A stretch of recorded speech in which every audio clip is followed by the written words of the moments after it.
तर्जुमान हुकूमत पंजाब रहनुमा पाकिस्तान मुस्लिम लीग नून इस वक्त हमें टेलीफोन लाइन पर ज्वाइन कर रहे हैं। मलिक साहब बहुत बहुत शुक्रिया आपका।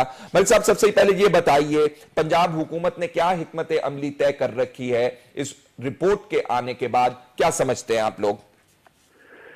शुक्रिया फैसल। देखिए, इसमें एक बुनियादी बात जो बड़ी जरूरी है, जिसको हम चाह रहे हैं कि वो बात रजिस्टर हो, वो ये है कि ये रिपोर्ट हाई कोर्ट के हुक्म के ताबे रिपोर्ट पब्लिक की गई है और हाई कोर्ट के उस हुक्म का जो ऑपरेटिव पार्ट है उसके अंदर इस बात पर ज्यादा स्ट्रेस किया गया है कि ये रिपोर्ट ट्रायल को इन्फ्लुएंस नहीं करेगी, नंबर वन।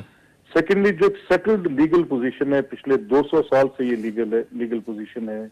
ये इंग्लिश लॉ था जो बाद में हिंदुस्तान में भी रहा और आज पाकिस्तान में भी मौजूद है और 1956 से ये इसी सूरत में और इसी शक्ल में मौजूद है, जिसके ताबे इंक्वायरीज ट्रिब्यूनल और एक्ट के तहत ये इंक्वायरी ट्रिब्यूनल कॉन्स्टिट्यूट किए जाते हैं। और इनकी जो एक मैक्सिम है वो ये है कि these reports are never used for prosecution, neither for charging anyone और नॉर फॉर एनीबॉडीज डिफेंस।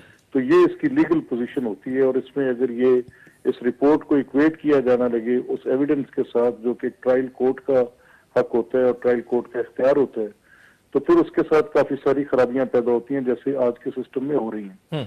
अब नंबर वन मसला ये है कि इस रिपोर्ट में लिखा क्या गया है। इस रिपोर्ट पे बुनियादी तौर पे कोई ऐसी रिस्पॉन्सिबिलिटी जिसको हम कह रहे हैं कि रिपोर्ट सबके सामने पड़ी है।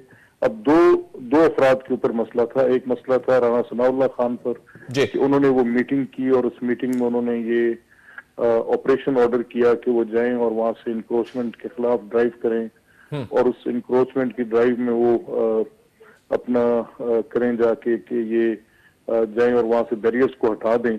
तो ये इस चीज पर उन्होंने वहां पे भेजा। तो ये ज्यादा से ज्यादा उस रिपोर्ट में जो चीज स्पेल आउट होती है वो ये होती है कि डिसप्रोपोर्शनेट यूज ऑफ फोर्स का केस था। इसमें हुआ ये कि वहां पर आगे से रेजिस्टेंस आई और रेजिस्टेंस में साथ ये मामला हुआ कि वहां पे कुछ पुलिस अफसरान को गोलियां लग गई हैं